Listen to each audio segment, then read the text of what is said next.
Hi Cheese Club. This week, our cheese is called Taleggio. And this is from a fantastic creamery called Casa Aragoni. So Taleggio is a pretty common cheese, but this is Cheese Club and we don't do any common cheeses. So this is a very special one. So this is a Latte Crudo, which just means it's a raw milk version of Taleggio. Right now, I think there's a lot of conversation about raw milk. So I just want to kind of address from the head. So for fluid milk, raw milk, that's one whole ball of wax.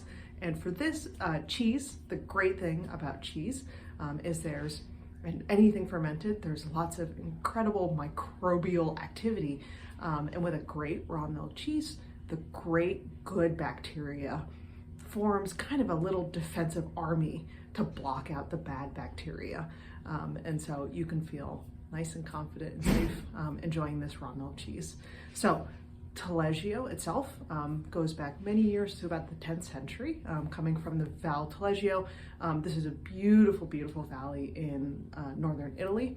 And the fact that this is from northern Italy, so kind of a cooler part of the climate versus, say, picture something like Sicilian cheeses, picture something from southern Italy, hot, really spicy, big provolones, caciocavallo, really intense big flavors. In northern Italy, picture us right at the border of southern France, so you kind of get a lot of those similar traditions. So we're looking at a soft cheese, which you don't always think about when you think about Italy, Parmigianos and Pecorino Romanos and all those kind of big hard cheeses.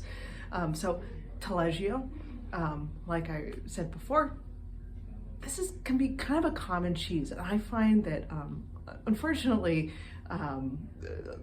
can be a site of cheese abuse. So if you've had Taleggio before and you thought, oh, this is not quite right, it's a possibility this may have been abused. In the 20th century, something that had been very traditional, small production, became a pretty industrial product.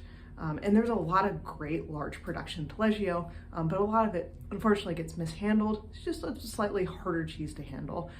So that's where I think it's great to have something like this Taleggio that's raw milk. So you're gonna get a nice big range of flavor. And this creamery in particular is fantastic at creating a rich, microbially dense rind because they use natural wooden boxes. They use cheesecloths to keep the humidity in. So I think it's just a really beautiful example of the cheese. Risotto, grilled cheese, any place you melt, there's like nothing better. I think there's like Ida Garden says this, and it's true. It's the best melting cheese there is, Taleggio. So definitely melt with this, take a little bite, have it with sourdough bread, just an absolute beauty. Enjoy.